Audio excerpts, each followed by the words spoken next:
Good evening. The storm rolled over Genoa City like a warning. Thunder cracked across the sky, sharp and unforgiving, as rain slammed against the windows of Newman Enterprises. Inside, the building stood nearly empty. Just a skeleton crew working late, unaware that something far more dangerous than bad weather was brewing. High above the city, Adam Newman stood alone in his office, staring out into the storm. He liked storms. They reminded him that chaos was natural, that even the most controlled systems could unravel in an instant. And Adam understood chaos better than anyone. But tonight felt different. There was a tension in the air he couldn't quite explain, a sense that something or someone was coming. Across town, in a dimly lit apartment on the outskirts of Genoa City, Matt leaned forward in his chair, eyes locked on a flickering laptop screen. Photos, files, names. Adam Newman, Riza Laurent. Two faces stared back at him. Two targets. Matt's jaw tightened as he clicked through surveillance images. Adam entering Newman Enterprises, Riza leaving society, the two of them crossing paths at events, exchanging brief conversations that seemed innocent to anyone else. But Matt knew better.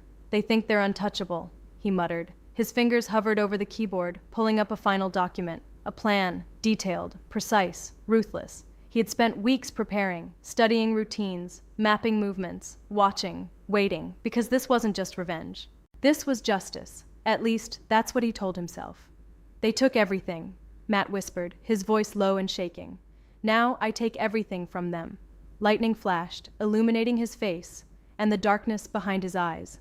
Riza Laurent adjusted her coat as she stepped out of society, the rain instantly soaking the pavement around her. She paused under the awning, scanning the street. Something felt off. Not dangerous exactly, but wrong. She couldn't shake the feeling that she was being watched. It had been like this for days, subtle, unsettling, like a shadow just out of reach. Paranoia doesn't suit you, she murmured to herself. But even as she said it, her instincts told her otherwise. Riza wasn't easily shaken. She had built her life on control, precision, and awareness. And right now, her instincts were screaming. A car pulled up to the curb. Driver, late 40s, baseball cap, hands gripping the wheel a little too tightly. Riza's eyes narrowed. She took a step back. The car idled for a moment, then drove off. Too quickly, too deliberately. Riza exhaled slowly. Okay, she said under her breath. Something's definitely not right. At the same time, Adam's phone buzzed. Unknown number. He hesitated for a second before answering. Adam Newman. Silence. Then, a voice. Distorted. Cold. You don't know me, the voice said. But you will. Adam's expression didn't change, but his grip on the phone tightened. I get a lot of calls like this, he replied calmly. You'll have to be more specific. A soft chuckle echoed through the line. This isn't a threat, the voice said. It's a countdown. Adam's eyes darkened. Who is this? You'll figure it out, the voice replied. You always do. Click. The line went dead. Adam lowered the phone slowly, his mind already racing. This wasn't random. This wasn't a prank. This was targeted, calculated, and whoever was behind it knew him. Matt watched from the shadows across the street as Riza finally stepped into a taxi. His eyes followed the car until it disappeared into the rain. Not tonight, he said quietly. He checked his watch. Timing mattered. Everything mattered. He couldn't afford mistakes. Because this wasn't just about killing them. It was about making them understand. About making them feel what he felt. Loss, fear, helplessness. Matt leaned back into the darkness, his mind replaying the moment everything changed. The fire, the screams, the news report. Two names that had burned themselves into his memory. Adam Newman, Riza Laurent. They hadn't pulled the trigger, they hadn't lit the match, but they had set everything in motion. And now, they were going to pay. The next morning, Genoa City buzzed with its usual rhythm. But beneath the surface, tension simmered. Riza sat across from Victor Newman in his office, her posture composed but her eyes sharp. You didn't tell me Adam was receiving threats, she said. Victor's expression remained unreadable. Adam has enemies, he replied. That's hardly news. This feels different, Riza said. Someone's watching, planning. Victor leaned back slightly. And you believe you're involved? Riza held his gaze. I know I am. Victor studied her for a long moment. You're not easily rattled, he said. So if you're concerned, I'll take it seriously. Good, Riza replied, because whoever this is, they're not bluffing. Meanwhile, Adam sat with Chelsea, his attention divided between their conversation and the events of the night before. You're not listening, Chelsea said, frustration creeping into her voice. I am, Adam replied automatically. No, you're not, she said. What's going on? Adam hesitated. Then, I got a call, he admitted. Chelsea frowned. What kind of call? The kind that doesn't end well, Adam said. Chelsea's expression shifted from frustration to concern. Adam, I've had threats before, he continued. But this one, it felt personal. Chelsea leaned forward. Do you know who it is? Adam shook his head. Not yet. But you will, Chelsea said softly. Adam met her eyes. Yes, he replied. I will. Because that's what he did. He found the truth, no matter how dangerous it was. That evening, Matt made his move. Phase 1. Observation was over. Now, action. He slipped into Newman Enterprises through a service entrance, his movements quiet, deliberate.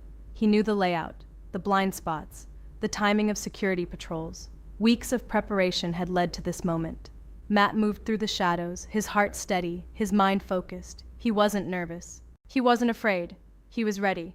Inside Adam's office, he placed a small device beneath the desk.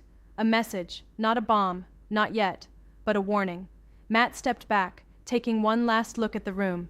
This is just the beginning, he whispered, and then he was gone. The next morning, Adam walked into his office and immediately sensed something was off. The air felt different, subtle, but unmistakable. He moved slowly, scanning the room, and then he saw it, a small blinking light beneath his desk. Adam crouched down, his eyes narrowing. He pulled the device out carefully, examining it. Not explosive, not dangerous, at least not physically. He pressed a button, a screen lit up, and then a message appeared. You can't protect her? Adam's expression hardened. Her, Riza.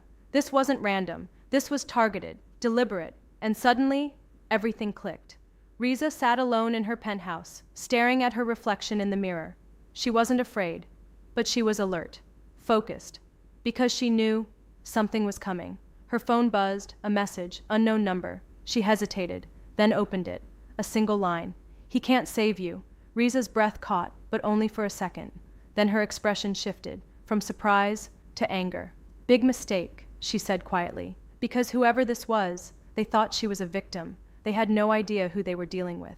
Later that night, Adam found Riza standing on the balcony of her penthouse, the city lights stretching endlessly behind her. You got the message, he said. She didn't turn. Yes, Adam stepped beside her. This isn't a coincidence. No, Riza replied. It's a plan. Adam nodded. Someone's targeting both of us. Riza finally looked at him. Do you know who? Adam shook his head. Not yet. Riza's eyes hardened. Then we find out. Because if there was one thing both of them understood, it was how to fight. Across town, Matt watched from a distance, binoculars trained on Riza's building. He saw them, together, talking, planning. A small smile spread across his face. Good, he whispered. Be afraid. Because fear was part of the process, part of the punishment. He lowered the binoculars, his expression darkening. Next step, he said.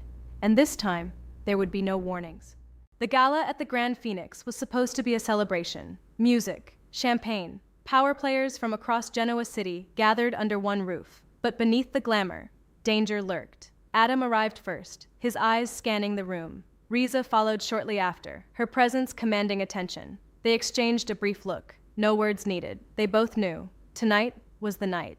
Matt stood among the crowd, unnoticed, invisible, watching, waiting. His hand slipped into his jacket, fingers brushing against the weapon hidden inside. His heart remained steady, his breathing controlled. 2 targets, 1 opportunity. And then he saw them, Adam, Riza, standing just feet apart. Matt stepped forward, slow, deliberate. Everything around him faded. The music, the voices, the world. There was only this moment, this purpose, this end. He raised his hand, and then a voice. Matt.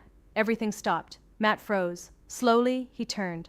Adam, looking directly at him, calm, unshaken. How do you know my name? Matt asked, his voice barely above a whisper. Adam stepped closer. Because I know what you lost, he said. Matt's grip tightened. You don't know anything. I know enough, Adam replied. Enough to know this won't fix it. Matt's eyes burned with rage. You think this is about fixing something? He snapped. This is about making it even. Riza stepped forward. And killing us does that? She asked. Matt looked at her, and for a brief moment, something flickered in his expression. Pain, conflict. But it vanished just as quickly. You destroyed my life, he said. Now I destroy yours. Adam shook his head. No, he said quietly. You destroy what's left of yourself. Silence fell between them. The tension was suffocating. And then, sirens. Outside. Loud. Approaching. Matt's eyes widened. You set me up. Adam didn't deny it. I found you, he said, before you could finish this. Matt looked between them, his plan unraveling in real time. No, he muttered. No, this isn't how it ends. He turned, but it was too late. Security moved in, police followed, and within seconds, it was over. Matt was surrounded, trapped, defeated. As they led him away, Matt looked back at Adam and Riza one last time. This isn't over, he said. Adam held his gaze. It is for you. Matt shook his head. You'll never understand what you took from me. And then he was gone. Later that night, Adam and Riza stood alone once more. The storm had passed. The city was quiet. He was serious, Riza said. Adam nodded. Yes. Riza exhaled slowly. This could have ended very differently. Adam looked at her. But it didn't.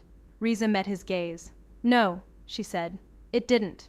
A moment passed, heavy, unspoken, and then, what now? She asked. Adam's expression softened slightly.